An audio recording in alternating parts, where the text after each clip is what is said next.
It's sad to say, but I think we all have a sense right now of what's happened to business in the past couple of weeks, essentially going to zero. You made an early decision to close, and since then, you've announced plans where if you buy a gift card, all of it goes to your employees.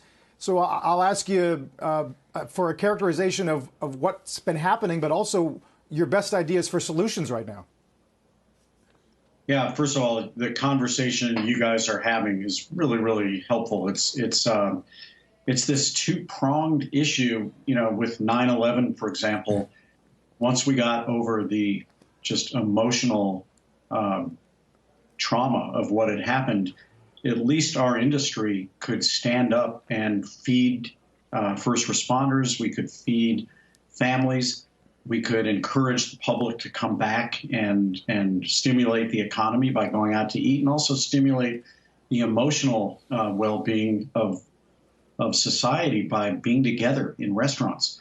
And we don't have that tool right now because there's no green light that says it's time to go back to work, and therefore it's time to go back to eat. And we cannot wait to be in that position. But it's truly right now as if the entire restaurant industry, which, by the way, there are 600,000 restaurants in America. And, we think about huge industries like airlines and automobile manufacturers as well. We should. We don't often think about restaurants because there are so many independent ma and pa restaurants that you don't necessarily know about how many there are. But when you multiply 600,000 restaurants, and you say, if on average each one of those restaurants only had 100 workers or 50 workers, you can see the magnitude of the problem in terms of people's employment, in terms of products that are not getting bought and sold. And I would say, a running theme throughout your conversation has been the emotional, the fear part. Hospitality is a word whose root is hope, which is the opposite of fear. And one of the real reasons, besides employment, that we can't wait to get back to cooking for people and welcoming people to restaurants is that people being with people is hope. And that's really been one of the real tragedies of what's been going on.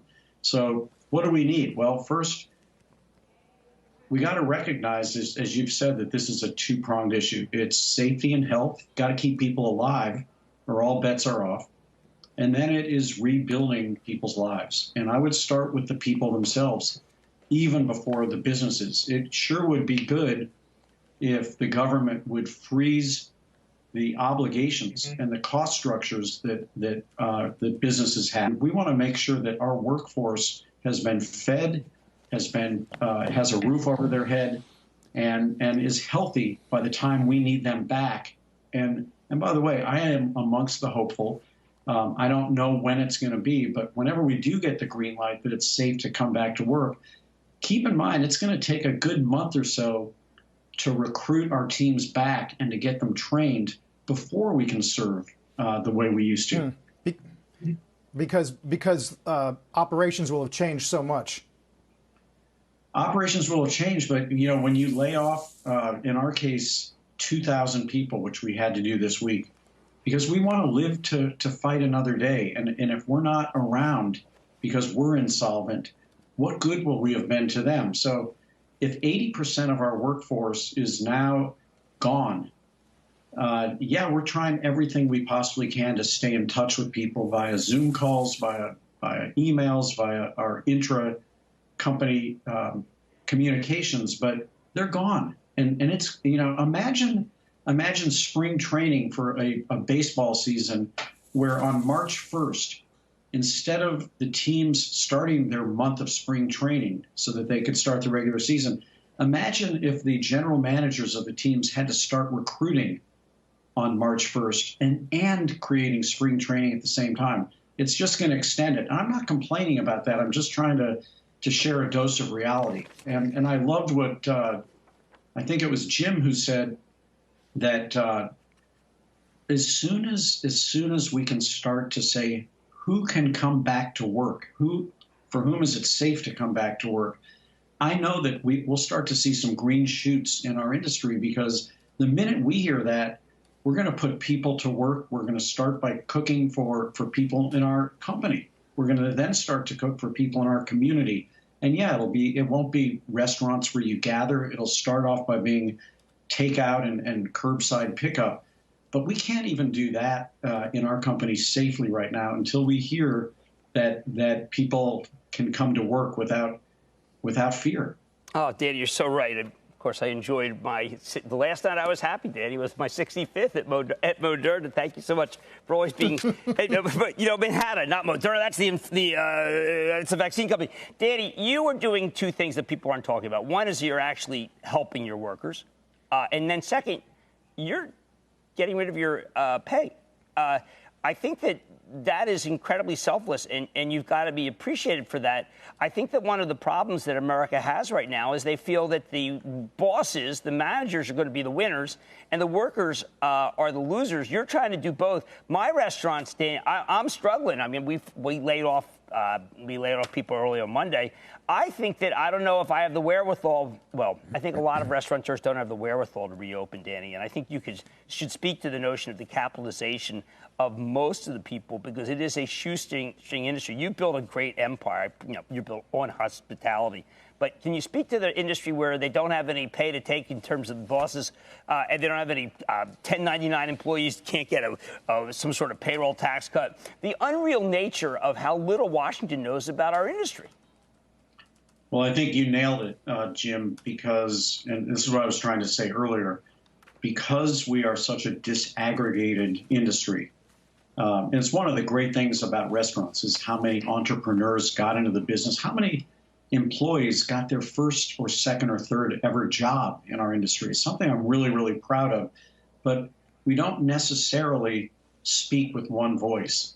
And I think that the independent restaurants in this country are finally coming together. I was on 2 or 3 calls yesterday with a lot of independent restaurateurs who were basically saying, how can we have a voice and how can we let Washington know that this is a massive, massive part of the economy? I think Andrew Ross Sorkin's notion of one size fits all in terms of government support is an interesting one that we should look at. I want to make sure that our industry doesn't get lost. And look, with respect to my compensation, that works for me. It doesn't necessarily work for most other restaurateurs. And I never, ever would want to suggest that that is the way that an independent restaurateur should go, because, it's tough times. It's tough for employees, but it's also tough for people who have taken such responsibility for hiring people and putting a lot of people in the workforce who are now stuck with the bills. I haven't seen a lot of landlords stepping up and saying, we're going to stop charging you rent. I haven't heard a lot of utility companies saying, we know that you have no income, but we're not going to charge you for gas and electricity in your restaurants until this thing is over. And so we need everybody to step up right now. This is an economic and safety wartime effort right now. I think we all recognize that. I want to put a plug in for one other thing. You guys have, over the last 5 years or so, been amongst the people that asked me and others about the wisdom of eliminating tipping in our restaurants.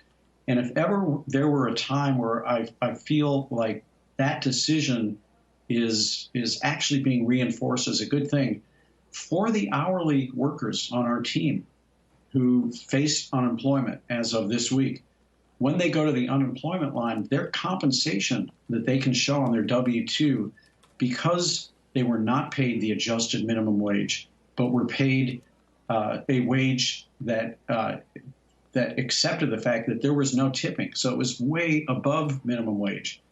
That makes me feel a little bit validated for the decision that we made 5 years ago to eliminate tipping.